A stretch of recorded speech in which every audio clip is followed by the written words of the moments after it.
मैंने तुम लोगों को प्रीवियस 2 क्लासेस में असेट्स का मीनिंग समझा दिया है कि असेट्स क्या होता है। मैंने तुम लोगों को ये भी बता दिया है कि उसका ऑपोजिट एक टर्म होता है जिसको हम लोग लायबिलिटीज बोलते हैं। इसका भी मीनिंग भी मैंने तुम लोगों को ऑलरेडी क्लियर कर दिया है। और कुछ अकाउंटिंग प्रिंसिपल्स के बारे में मैंने बताया है जो कि बहुत इंपॉर्टेंट होता है। बिना अकाउंटिंग प्रिंसिपल्स का हम लोग जो है अकाउंट्स में आगे नहीं बढ़ सकते हैं, राइट। इंग्लिश का एक सेंटेंस फ्रेम करने के लिए हम लोगों को अल्फाबेट जाना जरूरी होता है, राइट। जैसे मैंने कहा है तुम लोगों को तो मैथ्स सीखने के लिए डिजिट्स का जानना जरूरी होता है। वैसे ही मैं जो दो क्लासेस कराया हूं तुम लोगों को, यहाँ पे मैंने तुम लोगों को अकाउंट्स का पूरा बेस स्ट्रॉन्ग कर दिया है कि अकाउंट सीखने के लिए हम लोगों को ये सब चीज तो जानना जरूरी होता है। और मैंने अकाउंटिंग प्रिंसिपल के बारे में भी डिस्कशन किया है कि अकाउंटिंग प्रिंसिपल्स क्या होता है, रूल्स। कुछ रूल्स अकाउंटिंग करते वक्त जो हम लोगों को माइंड पे रखना पड़ता है, ठीक है ना। ओके, तो आज हम लोग इसी चीज को कंटिन्यू करेंगे और हम लोग अकाउंट्स में थोड़ा और आगे बढ़ेंगे, ठीक है। और भी इसके बारे में सीखेंगे और फिर अकाउंट्स होता क्यों है वो भी हम तुम लोगों को भी बता देते हैं कि जैसे हम लोग मैंने कहा तुम लोगों को कि आदमी लोग के माइंड में हर चीज तो स्टोर कर रखना ज्यादा टाइम तक पॉसिबल नहीं होता है, राइट।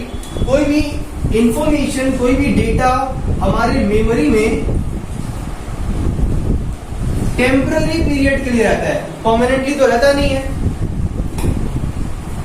माइंड में सुबह उठे बहुत कुछ सोच के कि ये करेंगे वो करेंगे, फिर थोड़ा देर बाद भूल गए क्या सोचा था मैंने, क्या करना था, याद नहीं आ रहा है कुछ। ऐसा होता है, अक्सर होता है। और आज क्या करना है फिर 2 दिन बाद अगर सोचेंगे तब तो भाई पूरा आउट हो जाएगा माइंड का, कुछ नहीं याद आएगा करना क्या था।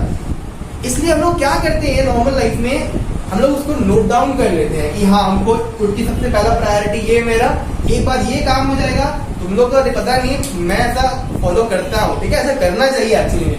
सेकंड प्रायोरिटी मेरा ये काम है, मुझे ये करना है, एक एक होता रहता है, मैं उसे डिलीट करता रहता हूँ। हाँ, सुकून मिलता है कि एक काम कंप्लीट हो गया, दूसरा पे चलते हैं। ऐसा करना चाहिए, ठीक है।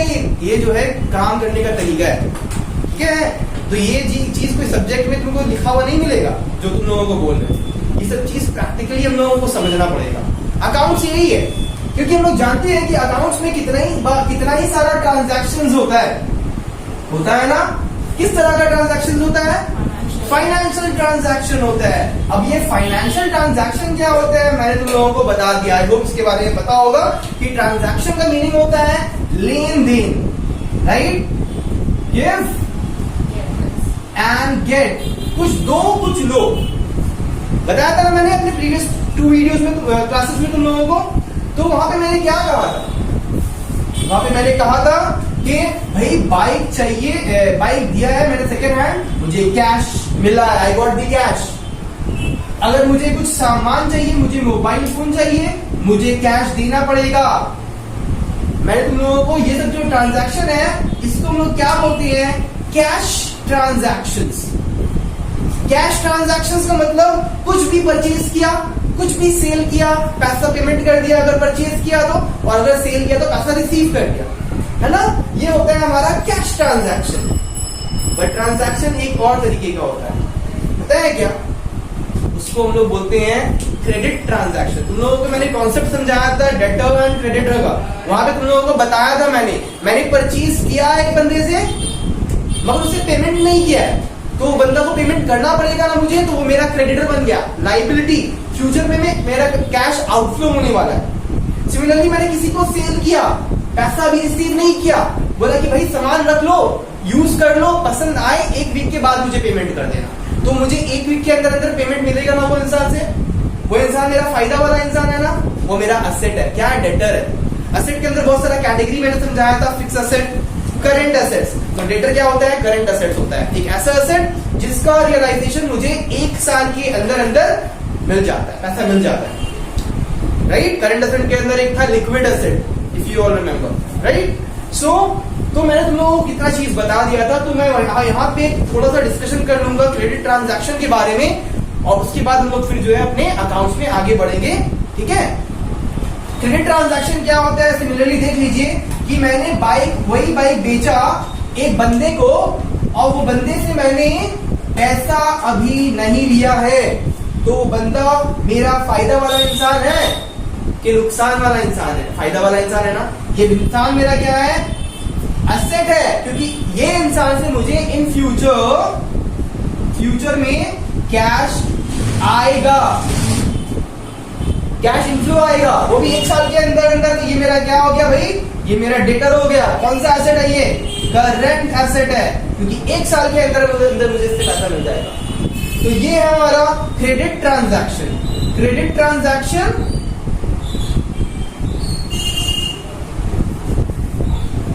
ट्रांजैक्शन का मतलब क्या हो गया, ये भी एक ट्रांजैक्शन है, मगर ये ट्रांजैक्शन में मुझे कैश मिल जा रहा था, बाइक बेचा, साथ साथ मुझे पैसा मिल गया। और ये ट्रांजैक्शन में बाइक बेचा है, साथ साथ मुझे पैसा नहीं मिला है। मैंने कहा है कि तुम बाइक चलाओ, पसंद आए, मुझे 1 वीक के अंदर मुझे पेमेंट कर दो। ठीक है, बाइक मान लो जो भी मैंने सेकंड हैंड बेचा था 30,000 रुपीज का, तो ये बंदा मुझे 40 तो नहीं देगा, 30 देगा ना। तो जितना का बात हुआ है उतना ही मुझे मिलेगा डेटर से।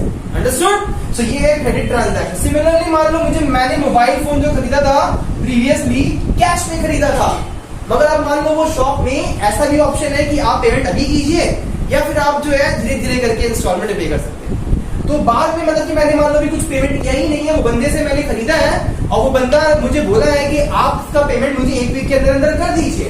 तो I have to give to this person, ये इंसान है, मुझे इसे देना पड़ेगा इन फ्यूचर। तो ये इंसान मेरा क्या है, ये इंसान मेरा क्रेडिटर है, right. So debtor and creditor का कॉन्सेप्ट तो मैंने बता ही दिया था, अभी मैंने सिर्फ यही दिखाया है कि क्रेडिट ट्रांजैक्शन किसे कहते हैं। क्रेडिट ट्रांजैक्शन या तो मेरा एसेट बढ़ाता है या तो मेरा लायबिलिटी बढ़ाता है। करंट एसेट बढ़ाता है, करंट लायबिलिटी बढ़ाता है। अगर कुछ बकाया में मैंने बेचा है तो मुझे पैसा मिलेगा, अगर मैंने ये क्रेडिट पे परचेज किया है तो मुझे पैसा पे करना पड़ेगा। Got that? सो यहाँ पे हम लोगों को cash transaction and credit transaction के बारे में जो है हम लोगों को क्लियर हो गया है कि कैश ट्रांजैक्शन क्या होता है और क्रेडिट ट्रांजैक्शन क्या होता है स्टूडेंट्स।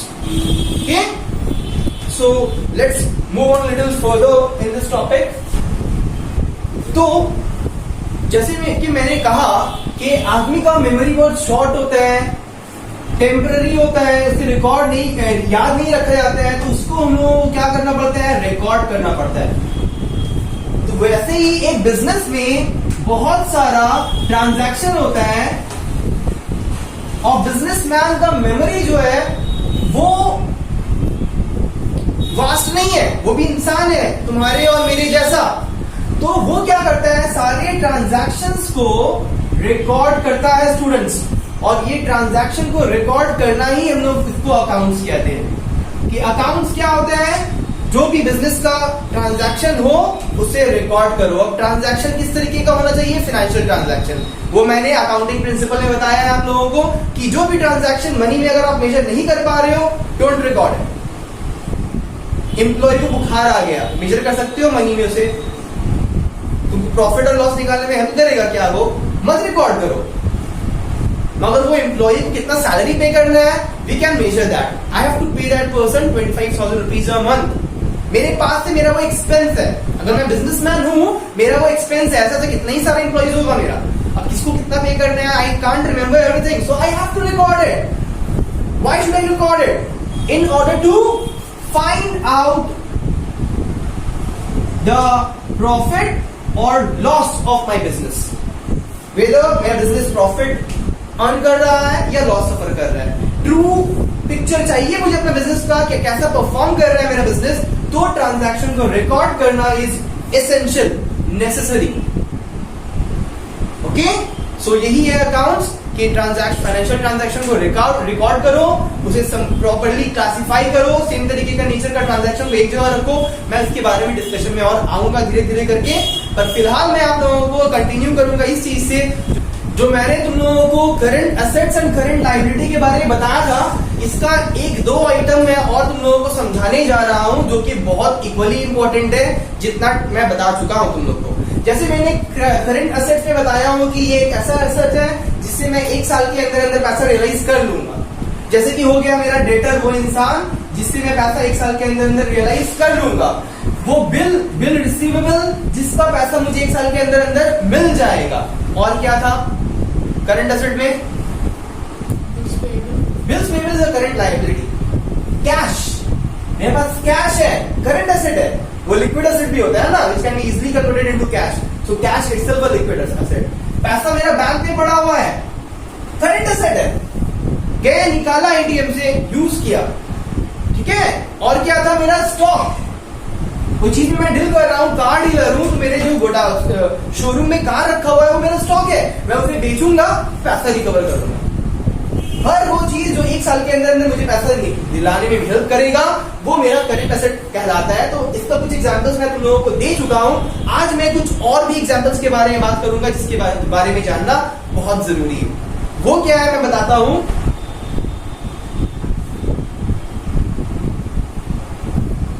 Advance expenses. अब ये क्या है भाई? एडवांस एक्सपेंस क्या होता है?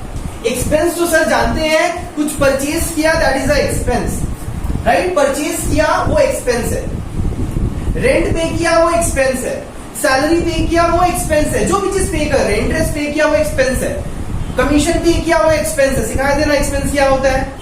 ये इसके आगे में एडवांस क्या लग गया है? एडवांस नहीं जानते हैं हम लोग, जानते हैं ना एडवांस क्या होता है? कोई भी चीज टाइम से पहले दे दिया तो वो बन जाता है एडवांस एक्सपेंस। फॉर एग्जाम्पल तुम ये जगह में रहते हो, रेंटल हाउस है तुम्हारा ये, और तुम हर मंथ जो है रेंट पे करते हो। सो अभी क्या मंथ चल रहा है? जुलाई चल रहा है। अब मान लो कि जुलाई के मंथ में तुमने रेंट पे किया, जुलाई का भी, अगस्त का भी। तो इससे क्या होगा? आने वाले मंथ में तुमको यहाँ रहने मिलेगा ना, फ्री में रहने मिलेगा ना, क्योंकि तुमने उसका पेमेंट एडवांस में कर दिया है। तो जब भी तुम कोई एक्सपेंस एडवांस में पे कर देते हो तो उसका बेनिफिट तुमको नियर फ्यूचर में मिलता है। नियर फ्यूचर में तुमको उसका बेनिफिट मिलता है। तुम्हारा एम्प्लॉय जो है फैक्ट्री में काम कर रहा था, तुमने उसे एडवांस में सैलरी दे दिया, बोला भाई रख लो, आने वाला मंथ का सैलरी अभी ले लो, एडवांस में ले लो। तो वो तुम्हारे लिए काम करेगा ना फ्री में, क्योंकि तुमने ऑलरेडी पेमेंट कर दिया है। तो जी जो भी एक्सपेंस तुम एडवांस में पे करोगे उसका बेनिफिट तुमको नियर फ्यूचर में मिलेगा। जैसे कि हो गया एग्जांपल के तौर पे advance salary, advance rent, advance में कुछ भी expense, anything, advance interest. Okay, so जो भी होता है एडवांस में एक्सपेंस करते हैं हम लोग, वो मेरा करंट एसेट बन जाता है। Is it clear? सिमिलरली अगर तुम्हारा इनकम आउटस्टैंडिंग है, आउटस्टैंडिंग इनकम बोलो या इनकम आउटस्टैंडिंग बोलो, बात एक ही है। तो इनकम क्या होता है? जो फ्यूचर में पैसा आएगा या अभी आ रहा है, इनकम। इंटरेस्ट रिसीव, जैसे सैलरी खरीदा तो वो एक्सपेंस था, रेंट पे कर रहे हैं एक्सपेंस था, अगर वही रेंट रिसीव कर रहे हैं, दूसरे आदमी के पॉइंट ऑफ व्यू से सोचो, ये ट्रांजैक्शन तो हमेशा गिव एंड टेक होता है, एक आदमी दे रहा है तो एक आदमी ले रहा है। मैं अगर रेंट पे कर रहा हूं तो मेरे नजरिए से वो एक्सपेंस है, अगर वो बंदा रिसीव कर रहा है रेंट को तो उसके लिए इनकम है। सो वैसी सैलरी, एक एम्प्लॉयर पे कर रहा है सैलरी तो एम्प्लॉयर के लिए एक्सपेंस है, एम्प्लॉय रिसीव कर रहा है सैलरी तो उसके लिए इनकम है। ठीक है, तो डिपेंड अपॉन कि कौन रिसीव कर रहा है और कौन पे कर रहा है। सो इनकम क्या होता है? जो मैं रिसीव कर रहा हूं। अब ये आउटस्टैंडिंग वर्ड का मतलब क्या होता है? आउटस्टैंडिंग कभी हम लोग यूज करते हैं कि आउटस्टैंडिंग परफॉर्मेंस, मतलब बहुत अच्छा, और यहाँ पे आउटस्टैंडिंग का मतलब होता है ड्यू। इसका सिनोनिम होता है ड्यू, इसको ड्यू बोलते हैं। इसका एक और नाम है outstanding, due and arrear. Arrear बोलो, ड्यू बोलो, आउटस्टैंडिंग बोलो, एक ही बात है। इसका मतलब होता है कि इनकम मिलने वाला है। ड्यू मतलब इनकम मिलने वाला है ना इन फ्यूचर। तो कोई भी चीज तुमको अगर कोई भी इनकम अगर ड्यू रहेगा तो इन फ्यूचर तुमको मिलेगा। अब इन फ्यूचर में तुमको बेनिफिट मिल रहा है नियर फ्यूचर में, तो क्या कहलाएगा? करंट एसेट कहलाएगा। सो हमेशा याद रखना, ये चीज ऐड अप कर लेना, जितना मैंने सिखा दिया था ऑलरेडी करंट एसेट के बारे में, उसमें ये 2 आइटम और ऐड कर लेना कि एडवांस एक्सपेंस, ये एक्सपेंस मैंने एक जनरल टर्म यूज किया है, एडवांस रेंट बोल देगा, एडवांस सैलरी बोल देगा, एडवांस इंटरेस्ट बोल देगा, एनीथिंग एक्सपेंस की जगह में कुछ भी उसका कॉमन टर्म लग जाएगा। ओके, सो मैंने जो यूज किया है वो प्रॉपर नाउन है, कॉमन होना, सॉरी, कोई भी प्रॉपर नाउन जो है वो यूज हो जाएगा, ठीक है। तो एक्सपेंस रेंट हो गया, एक्सपेंस सैलरी हो गया, सॉरी एडवांस सैलरी हो गया, एडवांस रेंट हो गया, वो हमारा करंट एसेट बन जाता है। सिमिलरली कोई भी इनकम अगर आउटस्टैंडिंग है, ठीक है, ऐसे लिखा रहेगा outstanding rent, sorry outstanding interest, outstanding interest receive. खाली इंटरेस्ट रहेगा तो फिर कंफ्यूजन होगा ना कि इंटरेस्ट पे कर रहे हैं या रिसीव कर रहे हैं। अगर इंटरेस्ट पे हो रहा है तो एक्सपेंस कहलाएगा, आउटस्टैंडिंग एक्सपेंस हो जाएगा वैसे। तो अगर कोई इंटरेस्ट मिलने वाला है वो आउटस्टैंडिंग है, आउटस्टैंडिंग मैंने शॉर्ट में लिख दिया है, ओएस इससे शॉर्ट फॉर्म है। सो अगर इंटरेस्ट मिलने वाला आउटस्टैंडिंग है तो क्या हो गया, इनकम आउटस्टैंडिंग हो गया, करंट एसेट। तो कोई भी इनकम, यहाँ पे एक कॉमन टर्म मैंने यूज किया है, उसके अंदर इंटरेस्ट आ जाए या रेंट रिसीव्ड आ जाए, कमीशन रिसीव्ड आ जाए, कोई भी इनकम आउटस्टैंडिंग है, मिलने वाला है नियर फ्यूचर, वो मेरा करंट एसेट कहलाता है। तो ये दो चीज को ऐड कर लेना, advance expense and income outstanding, really important. Okay, now coming to the current liability portion. So current liability मैंने तुम लोगों को सिमिलरली दिखा दिया था कि क्रेडिटर होता है करंट लायबिलिटी, बिल्स पेबल होता है करंट लायबिलिटी, बैंक ओवरड्राफ्ट होता है करंट लायबिलिटी, और भी कुछ एग्जांपल्स मैंने दिया था तुम लोगों को। पर आज जो सिखाने जा रहे हैं तो एक्स्ट्रा टर्म वो क्या है हमारा, फर्स्ट है, जैसा पे एक्सपेंस अगर एडवांस में मिल गया था, सॉरी एडवांस से पे कर दिए थे तो उसका बेनिफिट मिल रहा था ना, यहाँ पे क्या होगा, अगर कोई भी एक्सपेंस आउटस्टैंडिंग रहेगा तो आउटस्टैंडिंग एक्सपेंसेस जो होता है वो मेरा लायबिलिटी होता है। अब आउटस्टैंडिंग एक्सपेंस का कॉन्सेप्ट समझ लीजिए।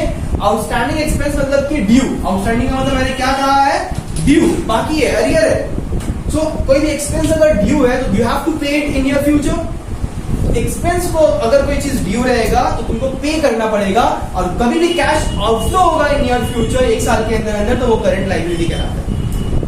एक साल के बाद होगा तो वो तो फिक्स लायबिलिटी हो जाता है ना, लॉन्ग टर्म लायबिलिटी, फिक्स नहीं बोलते हैं, लॉन्ग टर्म बोलते हैं या नॉन करंट लायबिलिटी बोलते हैं, राइट। यहाँ पे फिक्स वर्ड यूज नहीं होता है लायबिलिटी में। असेट होता है fix asset and current asset, पर लायबिलिटी होता है long term and short term, या फिर current and non current. Okay, so outstanding expense is a current liability because ये एक ऐसा एक्सपेंस है जिसको मुझे पे करना पड़ेगा नियर फ्यूचर। ओके, लाइक समझ लो आउटस्टैंडिंग रेंट, आउटस्टैंडिंग सैलरी, वही सारा चीज जो वर्ड मैं यहां यूज कर रहा था वही उसी को मैं यहां यूज कर रहा हूं, बस ये पे होगा। यहाँ रिसीव कर रहा था रेंट रिसीव, सैलरी रिसीव, यहाँ रेंट पे करूंगा, आउटस्टैंडिंग है बाद में पे करूंगा, एक साल के अंदर अंदर पे करूंगा, करंट लायबिलिटी कहलाएगा। ठीक है, सिमिलरली एक और चीज क्या होगी, जैसे कि आपकी इनकम अगर आउटस्टैंडिंग है, बाकी था तो मिलेगा ना इनकम, मगर वही इनकम अगर एडवांस से मिल गया है, वही इनकम अगर एडवांस में तुमको मिल गया है, तो मान लो क्या होगा, मान लो तुम कहीं पे काम कर रहे हो वर्कर की तरह, तुमको सैलरी मिलता है, अब तुमको वही सैलरी तुम्हारा इनकम एडवांस से मिल गया, तो तुमको इन फ्यूचर उसके लिए काम करना पड़ेगा ना फ्री में। सो फ्यूचर में कोई भी कैश आउटफ्लो होगा, ठीक है, या फ्यूचर में मुझे कुछ काम करना पड़ेगा किसी के लिए, तो वो लायबिलिटी कहलाता है। तो अगर कोई इनकम मैं एडवांस में ले लिया हूं तो उसके लिए मुझे कुछ देना पड़ेगा। ठीक है, मान लो कि तुम मुझसे खरीदते हो सामान, ठीक है, सप्लायर हूं मैं, तो तुमने मुझे सामान का पेमेंट कर दिया, तो मैंने इनकम रिसीव कर लिया एडवांस में, अभी तक मैंने जो है रॉ मटेरियल सप्लाई नहीं किया हूं, तो मुझे वो रॉ मटेरियल सप्लाई करना पड़ेगा तुम्हें। तो मान लो कि अमेज़न में शॉपिंग करते हो, राइट, बोलते हैं कि पेमेंट किस तरह करोगे, कैश ऑन डिलीवरी या फिर ऑनलाइन कर देना है, तो तुम क्या करते हो, ऑनलाइन पेमेंट करके हटाते हैं, क्योंकि अभी जो है कैश लेना देना बहुत ही डेंजर हो गया है। तो ऑनलाइन तो पेमेंट कर दिए, तो वो बंदा जो सेल कर रहा था उसका इनकम एडवांस में आ गया है, अभी भी सामान उसके पास पड़ा हुआ है, तुमको डिलीवरी करेगा ना सामान, नहीं करोगे तुम केस नहीं, ग्रीवियंस में जाके अपना प्रॉब्लम्स को नहीं शो करोगे कि ये सेलर से मैंने ऑर्डर किया था, मैंने पेमेंट कर दिया था, उसके पास इनकम आ गया एडवांस में, मगर मुझे गुड रिसीव नहीं हुआ। तो जो भी इंसान कोई पैसा रिसीव करता है एडवांस में, तो इन नियर फ्यूचर उसे कुछ बदले में देना पड़ता है, या तो गुड्स या तो service. So outstanding expense and advance income belongs to current liability. So ये four terms are really important. Advance expense and income outstanding are current asset, and outstanding expense and advance income is our current liabilities, which my students need to know. Okay? So if this is clear, we will move on. Okay? कोई भी doubt है तो पूछ लो यहाँ पे, कुछ भी doubt है।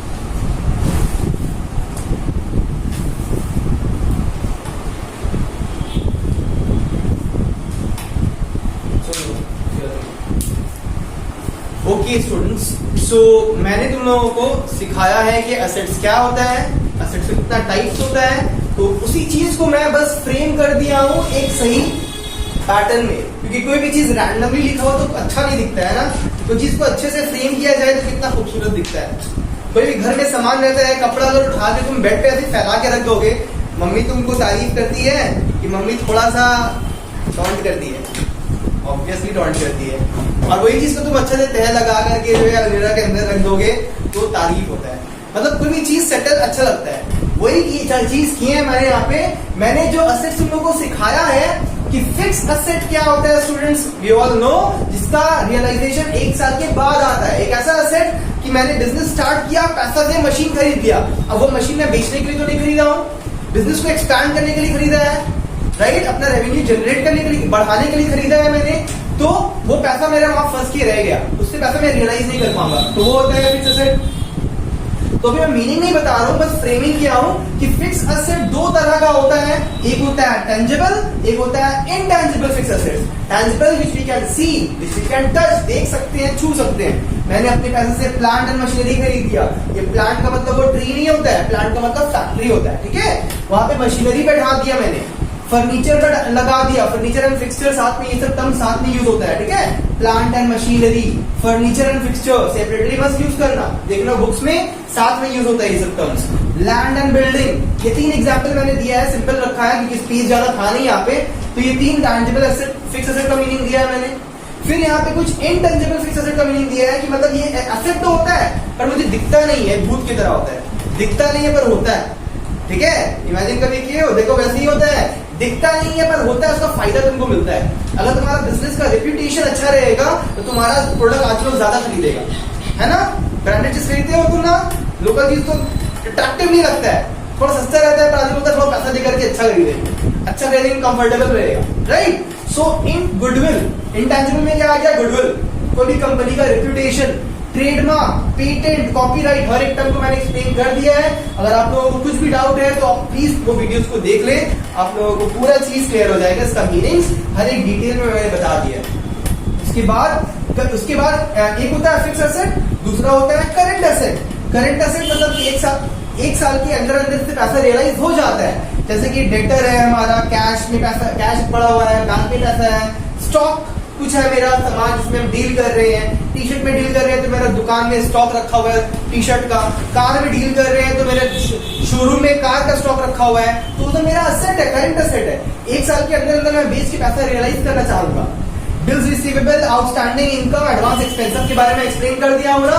अपने बैलेंस शीट में इस तरीके से मत लिखना, लाइन बाय लाइन लिखाता है, स्पेस कम था इसीलिए मैंने एक बार में पूरा लिख दिया है, so that you can see it कि क्या क्या होता है। और हर एक का अपना अपना लाइन में अमाउंट लिखाता है, जैसे मैंने कि एक आइटम्स करके यहाँ पे लिखा है ना, करंट एसेट भी एक आइटम्स करके दिखाता है। स्पेस कम था इसीलिए मैंने यहाँ पे एडजस्ट कर दिया है। फिर तीसरा एसेट क्या था हमारा, फिक्टिशियस एसेट, मतलब कि कुछ ऐसा एक्सपेंडिचर जिसका बेनिफिट मुझे मिलेगा।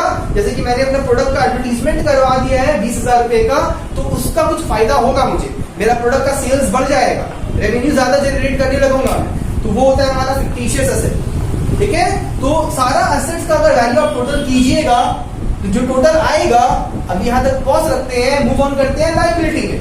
अब लायबिलिटी में क्या सिखाया था मैंने, या तो 2 तरह का कैपिटल, 2 तरह का होता है, एक होता है इंटरनल कैपिटल, एक होता है एक्सटर्नल। इंटरनल क्या, जो ओनर खुद इंट्रोड्यूस करता है, ओनर का इंट्रोड्यूस किया हुआ कैपिटल को हम लोग बोलते हैं इंटरनल कैपिटल। अब मान लो कि बिजनेस स्टार्ट करने के लिए मुझे 5 लाख रुपीज चाहिए था, बट मेरे पास था सिर्फ 2 लाख रुपीज, तो मैं 2 लाख रुपीज लेकर के आ गया यहाँ पे, बिजनेस स्टार्ट ही हो पाएगा। अब 3 लाख का मुझे अरेंजमेंट करना पड़ेगा, कहां से करूंगा मैं, एक्सटर्नल सोर्स से करूंगा, बाहर से करूंगा, ठीक है। या तो मैं बैंक से लोन ले लूंगा, या मैं अपने फ्रेंड से लोन ले लूंगा, या कोई फाइनेंशियल इंस्टीट्यूशन में जाकर के मैं लोन का गुजारिश करूंगा, मुझे मिल जाएगा। तो 3 लाख से 2 लाख मिला के मैं बिजनेस स्टार्ट कर लूंगा। अब जो बाहर से ले रहा हूं मैं, एक्सटर्नल लायबिलिटीज लोन ले रहा हूं, वो भी 2 प्रकार का होता है। क्या होता है, पहला होता है नॉन करेंट लायबिलिटी और दूसरा होता है करेंट लायबिलिटी। करंट वर्ड से समझ में आ रहा है कि 1 साल के अंदर अंदर यहाँ पैसा मिल रहा था ना, या मुझे 1 साल के अंदर अंदर पेमेंट करना पड़ेगा। मगर यहाँ पे वर्ड मैंने फिक्स यूज किया था। फिक्स का मतलब 1 साल के बाद मुझे पैसा रियलाइज होगा। तो यहाँ पे मगर फिक्स वर्ड की जगह नॉन करेंट वर्ड यूज किया जाता है। नॉन करेंट का मतलब मुझे पेमेंट तो करना है मगर 1 साल के अंदर अंदर नहीं करना है, 1 साल के बाद करना है। फॉर एग्जाम्पल, ये सब एग्जाम्पल दिया है मैंने। लॉन्ग टर्म लाइफ लोन हो गया, बैंक से लॉन्ग टर्म लोन लिया है, मान लो 5 इयर्स के लिए या 10 इयर्स के लिए, 1 साल के बाद मुझे रिटर्न करना है, तो वो हो गया हमारा non current liability. That means कि ये हमारा, इसको हम लोग लॉन्ग टर्म भी बोलते हैं, नॉन करेंट लाइबिलिटी बोला जाता है या फिर इसे लॉन्ग टर्म लाइबिलिटी भी कहा जाता है। दूसरा हो गया डिबेंचर्स। ये भी एक लोन की तरह होता है। जैसे कंपनी शेयर्स इशू करता है ना पैसे अरेंज करने के लिए, जॉइंट स्टॉक कंपनी में देखते हैं हम लोग, जॉइंट स्टॉक कंपनी पैसा कैसे अरेंज करते हैं, शेयर्स को इशू करके, ठीक है। तो वो जो शेयर होल्डर शेयर खरीदता है वो शेयर होल्डर कहलाता है ना। वैसे कंपनी शेयर के बजाय 2 तरह का शेयर भी होता है, equity shares and preference shares, उसके बारे में तुम बाद में सीखोगे। तो शेयर्स के अलावा वो डिबेंचर्स भी इशू करता है। ये एक तरीके का लोन होता है, ठीक है, चार्ज होता है कंपनी के ऊपर। पे नहीं कर पाएगा तो वो लोग जो है कंपनी को सू कर देगा।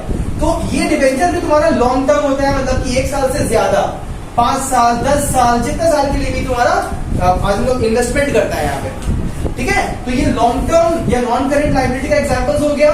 फिर आ जाते हैं करेंट लाइबिलिटीज में। करेंट लाइबिलिटी में क्या आता है, क्रेडिटर्स, किसी से परचेज किया है सामान, क्रेडिट में मुझे पेमेंट करना पड़ेगा वो इंसान को। बिल्स पेएबल, जो बिल वो मुझे दिया है जिसके बदले में मुझे पेमेंट करना पड़ेगा, वो bills payable. Bank overdraft, bank से एक्स्ट्रा मनी विड्रॉ कर लिया। Short term loan, long term loan का ठीक ऑपोजिट होता है। ये ज्यादा टाइम के लिए लोन लिया मैंने बैंक से, ये 1 साल के अंदर अंदर मैं वापस कर दूंगा, रीपे कर दूंगा। और outstanding expense and advance income के बारे में तो मैं ऑलरेडी आप लोगों को भी सिखा चुका हूं। तो ये सब चीज मिलकर लायबिलिटी का टोटल आता है। अब समझने वाला बात ये है कि क्लोज करने के लिए हम लोग जब भी अकाउंट को क्लोज करते हैं तो डबल लाइन से क्लोज करते हैं। डबल लाइन दिख रहा है तुम लोगों को, ये डबल लाइन दिख रहा है, मैंने तो डबल लाइन से क्लोज किया है, याद रखना। ये बेसिक चीज है अकाउंट का, जब भी कोई भी अकाउंट को क्लोज करो तो डबल लाइन से क्लोज किया जाता है। और याद रखना कि असेट का जो टोटल आया, ये जो टिक मार्क है ना, ये एक्चुअली में अमाउंट है, फिगर है। जब लोग सम्स करेंगे ना तो यहाँ लिखेंगे 15,000 या 15 lakh whatever will be given in the question. या फिगर्स नहीं था जिस पर टिक कर दिया है, जो भी टोटल आएगा असेट का वो लायबिलिटी के टोटल के बराबर होएगा। दैट मींस के लायबिलिटी और असेट जो होता है वो इक्वल होता है। इक्वल क्यों होता है उसका रीजन जान लीजिए। क्योंकि मैंने जो असेट खरीदा है, प्लांट एंड मशीनरी खरीदा है, फर्नीचर एंड फिक्सचर खरीदा है, कुछ भी एसेट उठा के देख लो मैंने खरीदा है, कहां से खरीदा है, पैसा चाहिए होगा ना, वो पैसा कहां से आया है, या तो ओनर लाया होगा या तो बाहर वाले से मैंने उधार लिया होगा, लोन लिया होगा। तो जो भी एसेट आता है वो यही सब मनी से आता है जो मैंने लायबिलिटी के थ्रू अरेंज किया है। या तो ओनर का पैसा अपना पैसा से खुद खरीदेगा, या तो वो जो लोन लिया है वो मनी को यूटिलाइज करेगा असेट को खरीदने के लिए। So that is why asset is always equals to liability. We can also say that all assets are claimed by someone. ठीक है, ये assets जो होता है ये एक claim है. It is a claim on someone. Either it is a claim on the owner, या तो ओनर क्लेम करेगा कि मेरा पैसा का खरीदा हुआ है, और it is claim by the outsiders. Outsiders are those people, external sources जो होता है ना वो आउटसाइडर होते हैं, बाहर के लोग. वो बोलेगा जो पैसा मुझसे लिए थे उसी से तो खरीदे हैं, बेच के पैसा दीजिए अगर मॉर्टगेज है तो. Always remember all assets are claimed by someone, either by the owner और by the outsider. That is why assets are always equals to liability. जब मैं आप लोगों को फ्यूचर में कराऊंगा बैलेंस शीट तो देखना कि हमेशा बैलेंस शीट जो है वो टैली कर जाता है. टैली करना मतलब दोनों साइड इक्वल हो जाता है. I hope I am clear up till here, right? So ये होता है बैलेंस शीट का कॉन्सेप्ट. बैलेंस शीट का कॉन्सेप्ट मैं अभी क्यों सिखा दिया हूँ, एक्चुअली ये फ्यूचर का चैप्टर है, पर ये चीज जो है तुम लोगों को कुछ टफ नहीं है. जो सिखाया मैंने अभी तक उसी को उठा के बस सजा दिया है, अरेंज कर दिया है, बैलेंस शीट तैयार हो गया. तो बैलेंस शीट टफ है क्या? जब उतना दूर का चीज तुम लोग को इतनी इजीली समझ में आ गया है तो नियर फ्यूचर वाला चीज समझ में नहीं आएगा. सारा चैप्टर ऐसे इजी हो जाएगा तुम लोग के लिए. ठीक है, अकाउंट्स बहुत इजी होने वाला है. कुछ भी डाउट रहेगा you can ask me sure. ठीक है, तो उसके लिए प्रॉब्लम नहीं है. तो let's move on. Okay students, so हम लोग ने बैलेंस शीट के बारे में सीख लिया है कि किस तरह से बैलेंस शीट का जो असेट का साइड होता है, टोटल जो होता है एसेट का साइड का, वो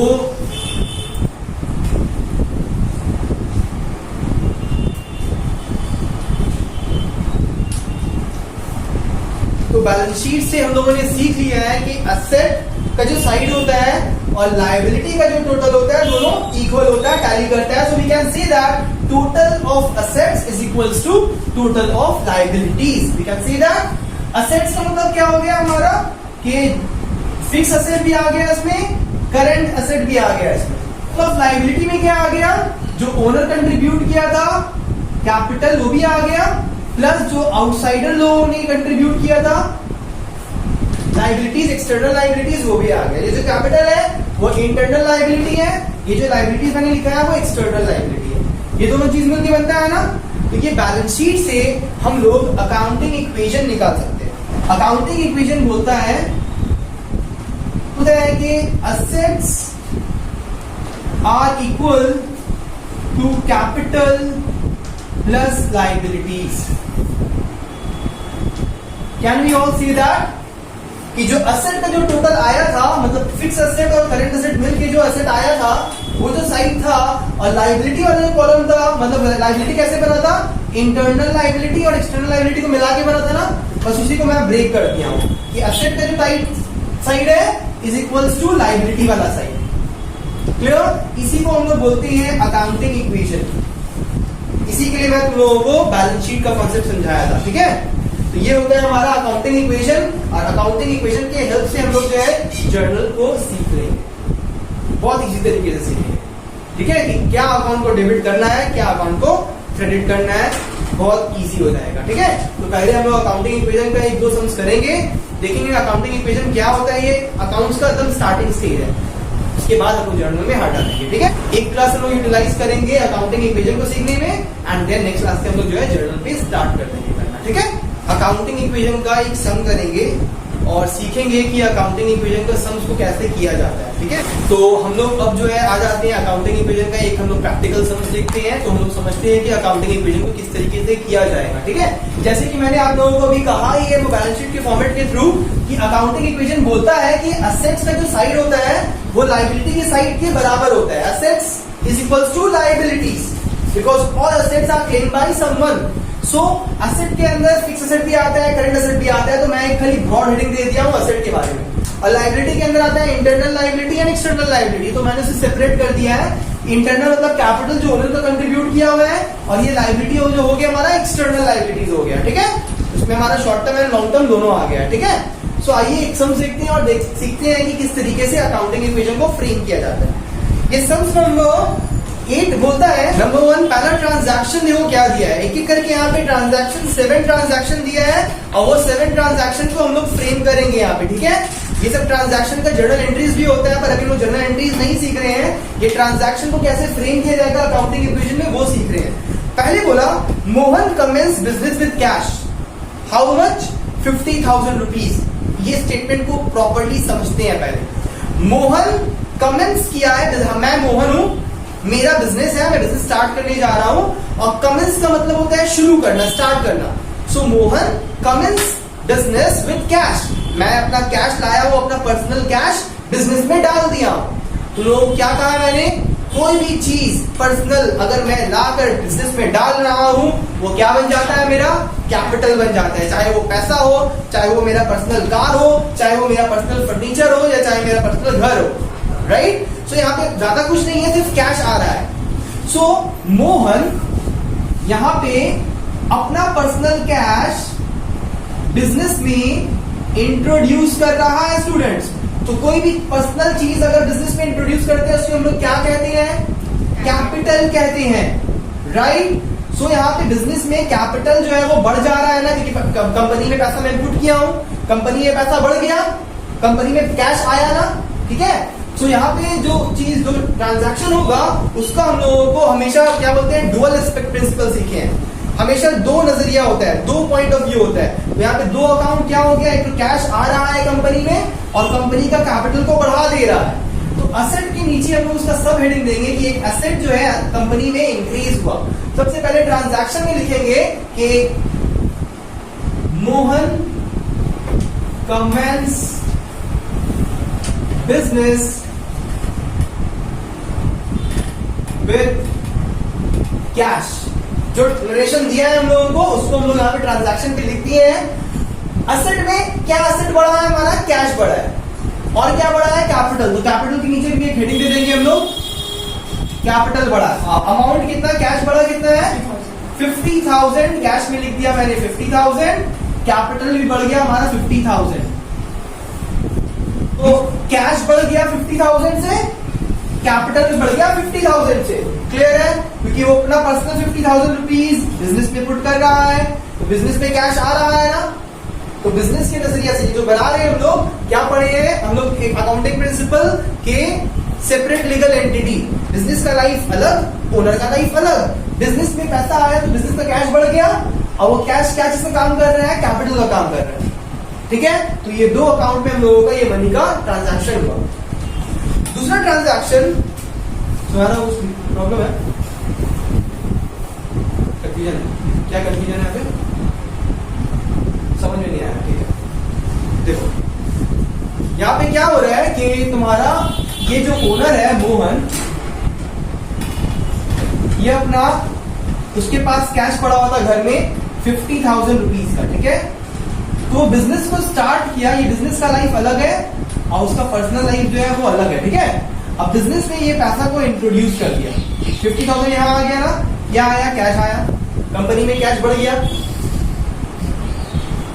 अब कैश बढ़ा मतलब कंपनी का एसेट बढ़ा।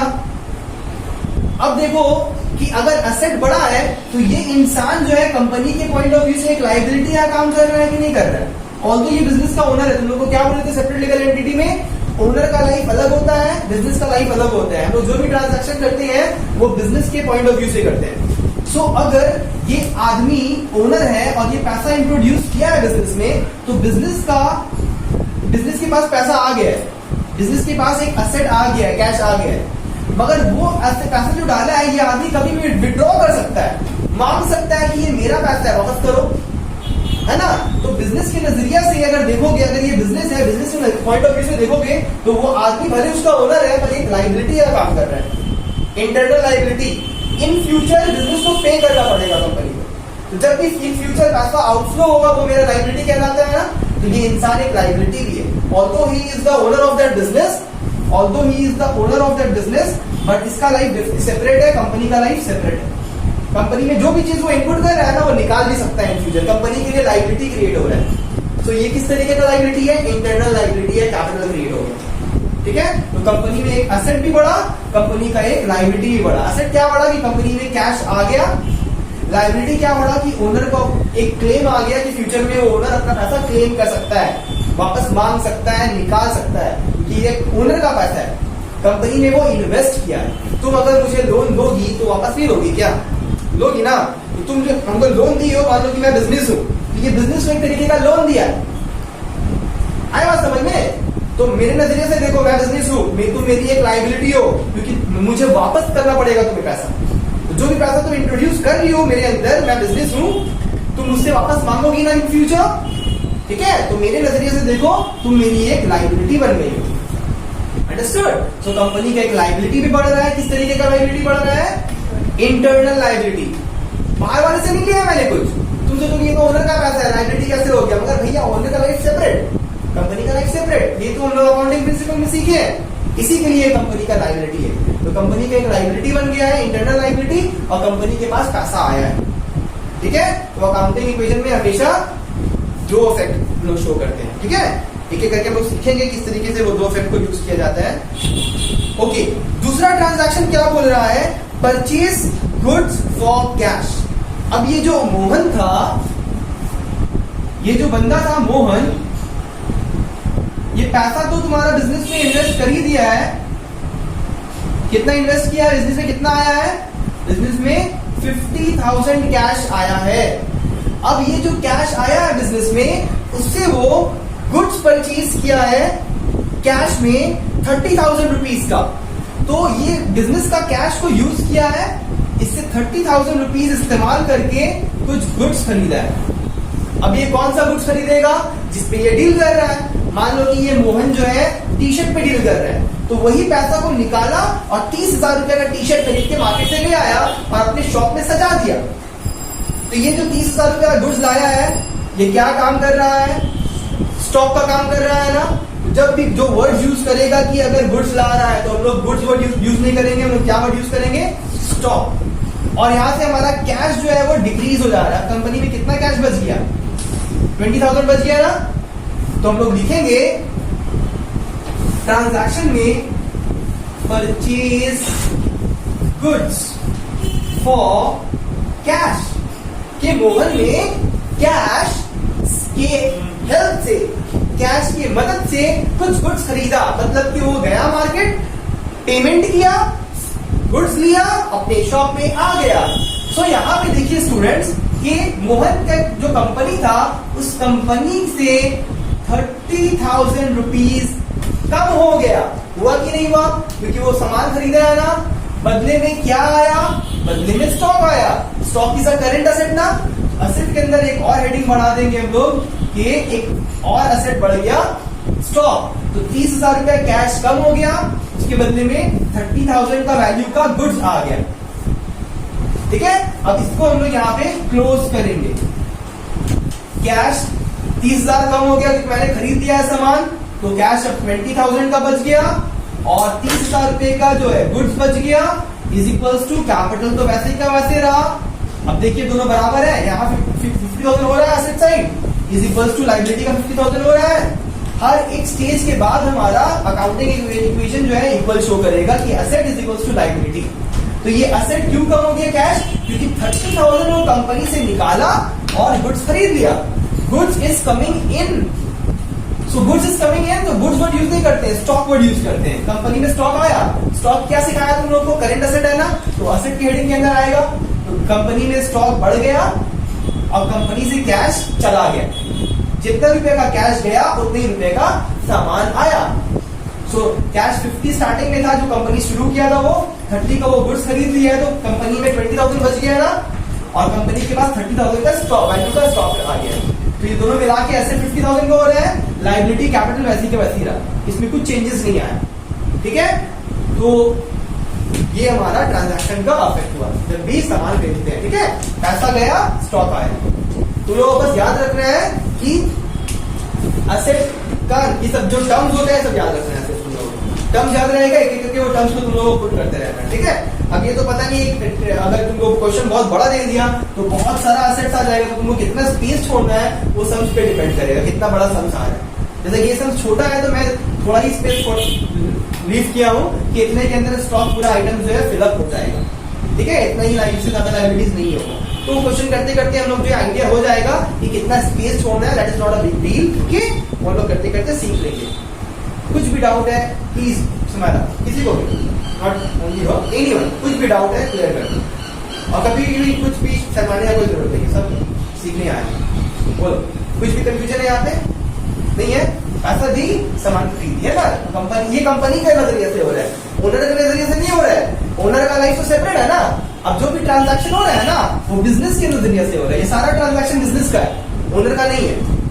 ठीक है, तो कंपनी में जब स्टार्ट किया 50,000 डाला तो कंपनी में पैसा आ गया, कंपनी का कैपिटल बढ़ गया। फिर जब वही पैसा, कंपनी का पैसा को वो यूज किया स्टॉक खरीदने के लिए, तो कंपनी का 30,000 रुपया कम हो गया, तो कंपनी के पास 20,000 बच गया, वो 30,000 रुपये का स्टॉक आ गया कंपनी में। ठीक है, ओके। अब देखो थर्ड ट्रांजैक्शन थोड़ा इंटरेस्टिंग है। यहां पे मोहन क्या करता है? परचेज करता है गुड्स ऑन क्रेडिट। अब यही बंदा जो मोहन था ओनर, वो जाता है मार्केट में, ये मार्केट है, मार्केट गया, मार्केट से वो जो है कुछ गुड्स खरीदा। अब गुड्स मतलब क्या गुड्स खरीदेगा? सिमिलर चीज ना, स्टॉक खरीदेगा जिस चीज में वो डील कर रहा है। टी शर्ट पे डील कर रहा है तो टी शर्ट खरीद के आ गया, जैसे मैं एग्जाम्पल रखा हूं। वो टी शर्ट खरीदा, कितने रुपए का टी शर्ट खरीदा? यू नो 20,000 रुपीज का टी शर्ट खरीदा, 20,000 रुपीज का स्टॉक खरीदा। मगर जो मार्केट का जो सेलर था उसको वो कुछ पेमेंट नहीं किया। दैट मीन्स कि ये क्रेडिट पे परचेज किया ना, ये क्रेडिट परचेज है ना। तो अगर ये बंदा से वो 20,000 का स्टॉक खरीद के अपने शॉप में आकर के सजा दिया है सामान 20,000 रुपए का, मगर पेमेंट नहीं किया है, दैट मीन्स ये बंदा को फ्यूचर में पेमेंट करेगा ना। कंपनी में, इसकी कंपनी में स्टॉक तो आ रहा है मगर पैसा नहीं जा रहा है। तो तुम लोग को अभी सिखाया है ना, जब भी कोई चीज क्रेडिट पे परचेज किया तो वो बंदा को पेमेंट करेगा, वो बंदा क्या कहलाएगा? क्रेडिटर। वो बंदा मेरा करंट लायबिलिटी बन जाएगा, एक ऐसा लायबिलिटी जिसको फ्यूचर में पे करना है। ये इंसान को मोहन पे करेगा in near future, so it will be a current liability. So अब देखिए कंपनी में स्टॉक आ रहा है ना, कितने रुपए का? 20,000 रुपीज का। सो स्टॉक आ रहा है, हम लोग लिखेंगे यहाँ पे purchase goods. Don't copy it, just understand it please. I will give you time to copy it. Please open your mind, just relax and please try to understand. That's it. ठीक है? Don't copy it. नहीं बोल रहे copy करने, खाली सुनो। एक बार समझ में आ जाएगा तो खुद से बना लोगे। Hard working is not good. I don't promote that. Hard working is not good. Smart working is good. है ना? Hard work तो डॉन्की भी करता है। इसके बाद ताजमहल में बैठा रहता है, कहाँ का रहता है? दिल में बेचारा जो है बोझ उठाता है। Don't do hard work, हाँ? Do smart work. Okay, so copy करना जो है निकल जाएगा, घबराने का बात नहीं है, टाइम नहीं मिल जाएगा। ठीक है, सो हम क्या बोल रहे हैं कि यहाँ पे क्या हुआ है, मोहन मार्केट गया है और जिस चीज में गुड्स में वो डील कर रहा था वो 20,000 रुपीज का स्टॉक खरीद के आ गया है, शॉप में स्टॉक को भर दिया है। तो कंपनी में परचेज गुड्स ऑन क्रेडिट हम ट्रांजैक्शन में से लिख देंगे जो लिखा है क्वेश्चन में। अब कंपनी में स्टॉक आ रहा है ना, स्टॉक में हम लोग जो है ऐड कर देंगे 20,000 रुपए का स्टॉक आया। अगर उसके बदले में वो पेमेंट करता तो वैसे ही हम लोग करते, कैश से 20,000 को माइनस कर देते, करते कि नहीं करते? क्लियर है? अगर 20,000 का सामान खरीद रहे हैं और हम लोग उसको पेमेंट करते हैं उसी वक्त, कैश से माइनस 20,000 कर देते। मगर यहाँ पे कैश पेमेंट तो हो ही नहीं रहा है क्योंकि बंदे ने क्रेडिट पे परचेज किया है। मतलब कि इंसान के सामान नहीं लिया है पर पैसा नहीं दिया है, इन फ्यूचर में देगा। तो ये इंसान क्या बन गया मेरा? क्रेडिटर। एक लायबिलिटी क्रिएट हुआ ना, लायबिलिटी के नीचे लिखना तुम लोग क्रेडिटर्स। क्रेडिटर या खाली क्रेडिटर लिखना, एक इंसान से खरीदा है वो। कितने रुपए का सामान खरीदा है? 20,000, तो लिखना 20,000 का ये क्रेडिटर के नीचे लिखना। ठीक है, आगे देना मत, तुम लोगों को दिखाने के लिए करती है। 20,000 रुपए का, सब ये लाइन में नहीं होगा, I am so sorry. Transaction यहाँ लिखे है ना, तो ये जिस लाइन में लिखेंगे ट्रांजैक्शन उसी लाइन में अमाउंट को लिखना है। 20,000 का स्टॉक कंपनी के अंदर आया, स्टॉक जो है पहले 30,000 का ऑलरेडी खरीदा था वो पुराना वाला, अभी फिर खरीदा है वो क्रेडिट में। स्टॉक 20,000 से बड़ा है मगर पेमेंट नहीं हुआ है तो कैश से माइनस नहीं किए हैं, एक बंदा क्रिएट हो गया है, लायबिलिटी क्रिएट हो गया है। लायबिलिटी कौन सा लायबिलिटी क्रिएट हुआ है? क्रेडिटर क्रिएट हुआ है। सो क्रेडिटर का नाम लिख करके उसके नीचे इतना अमाउंट का क्रेडिटर क्रिएट हो गया। ट्रांजैक्शन कंप्लीट होने पे हम लोग जो है इसको इस तरीके से क्लोज करते हैं। अब देखते हैं कैश भैया वैसे ही पड़ा रहा, कैश में कुछ ये ट्रांजैक्शन के बाद कैश में कुछ इफेक्ट नहीं पड़ा। स्टॉक 30,000 था, ये ट्रांजैक्शन के बाद वो बढ़ के 50,000 का हो गया और तो कुछ एसेट नहीं है, इज इक्वल्स टू का साइन दिए। कैपिटल में अभी तक कुछ चेंजेस नहीं आया है तो कैपिटल को वैसे ही रहने देंगे हम लोग। एक नया क्रेडिटर क्रिएट हुआ है, ठीक है, बस टोटल कर देना है, या तो कुछ था नहीं, एक ही अमाउंट आ जाएगा 20,000। अब देखो लायबिलिटी कितना हो गया? 70,000 हो गया। असेट देखो 70,000 हो गया, इक्वल है। हर एक ट्रांजैक्शन के बाद हमारा अकाउंटिंग इक्वेशन जो रहेगा वो इक्वल बन जाएगा। Okay, now you can work. Okay students, so अब टिल हम लोग ने किया है, इसके बाद का ट्रांजैक्शन देखते हैं। ये जो ट्रांजैक्शन जो है थोड़ा और इंटरेस्टिंग ट्रांजैक्शन है। यहाँ बोल रहा है फोर्थ ट्रांजैक्शन में सोल्ड गुड्स कॉस्टिंग 10,000 फॉर 12,000। देखो ध्यान से, ये अब वही बंदा है मोहन, बहुत स्मार्ट बंदा है, ठीक है। क्यों स्मार्ट है तुम लोग को समझ में आएगा। ये जो मार्केट से स्टॉक लाला के जो अपने दुकान में अपने शॉप में स्टॉक कर रहा था,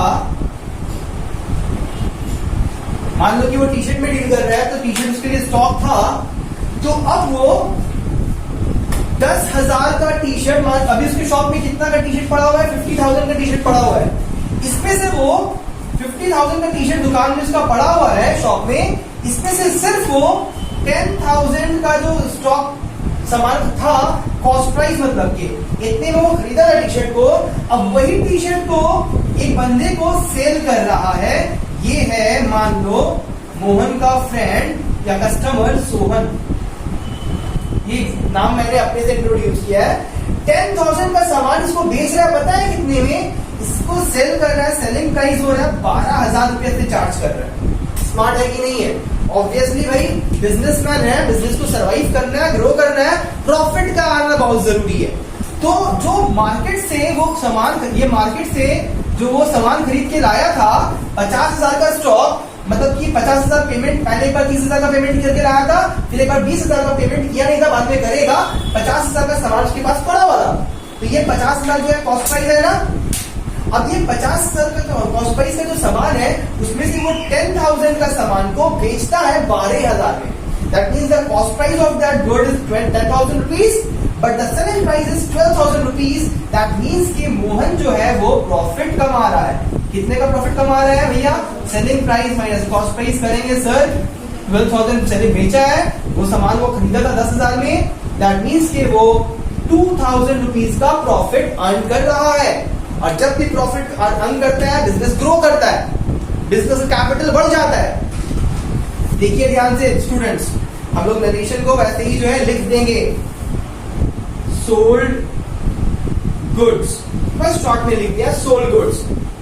अब देखो जो स्टॉक था उसके पास 50,000 का, उसमें से कितना का स्टॉक उसके पास से जा रहा है? 10,000 का स्टॉक उसके पास से, 10,000 का स्टॉक उसके पास से जा रहा है उसकी शॉप से। बदले में उसका जो सेलर है, मतलब जिसको बेचा है, उससे वो कितना कैश रिसीव कर रहा है? 12,000। कैश बढ़ रहा है 12,000 रुपया से। Is it clear? 10,000 का सामान गया कॉस्ट प्राइस का, 12,000 कैश मोहन के पास आया, 2,000 एक्स्ट्रा आया ना प्रॉफिट। जब भी प्रॉफिट कमाता है तो वो कैपिटल को इंक्रीज कर देता है। 2,000 कहां आ जाएगा? कैपिटल को बढ़ा देगा, क्योंकि जो पैसा एक्स्ट्रा कमाया वो तो घर में खा नहीं लेगा ना, तो बिजनेस में रहने देगा, बिजनेस को ग्रो करने के लिए। अब बिजनेस ग्रो कैसे हो रहा है? कैपिटल को बढ़ा करके। तो याद रखना, जब भी प्रॉफिट होता है तो कैपिटल में ऐड कर दिया जाता है। ठीक है, तो इस चीज को मैं समराइज कर रहा हूं कि मोहन के पास जो 50,000 का स्टॉक पड़ा हुआ था, जो 2 बार में वो खरीदा था, पहले एक बार 30,000 में खरीदा था, फिर वो 20,000 में खरीदा था, उसमें 50,000 में से सिर्फ 10,000 का सामान को वो बेच रहा था 12,000 में। मतलब उसके पास से गुड्स गया है 10,000 का, कैश आया है 12,000। तो स्टॉक से हम लोग 10,000 माइनस कर दिए, 10,000 का स्टॉक चला गया उसके पास से, और उसके पास आ गया 12,000 रुपया। जो 2,000 का एक्स्ट्रा प्रॉफिट कमाया है, वो प्रॉफिट जो है कैपिटल को बढ़ा देता है। ठीक है, इसी का अगर ऑपोजिट केस ले लो, अगर लॉस होता है ना तो कैपिटल से सब्ट्रैक्ट कर देते हैं। ठीक है, पर यहाँ पे क्योंकि प्रॉफिट हुआ है, कैपिटल को हमने बढ़ा दिया है। सो आफ्टर दिस ट्रांजैक्शन हम लोग क्या बोल सकते हैं कि सर कैश जो पहले 20,000 था, अभी 12,000 और आया है, तो कैश तो बढ़ के 32,000 हो गया है ना। हम बोलेंगे हाँ, स्टॉक 50,000 का स्टॉक में था, 10,000 का तो बेच दिया है, स्टॉक अब बच गया है सिर्फ 40,000 का वैल्यू का। ठीक है, ये सब कॉस्ट प्राइस में जितने में वो खरीदा था, और कैपिटल बढ़ के 52,000 हो गया है सर।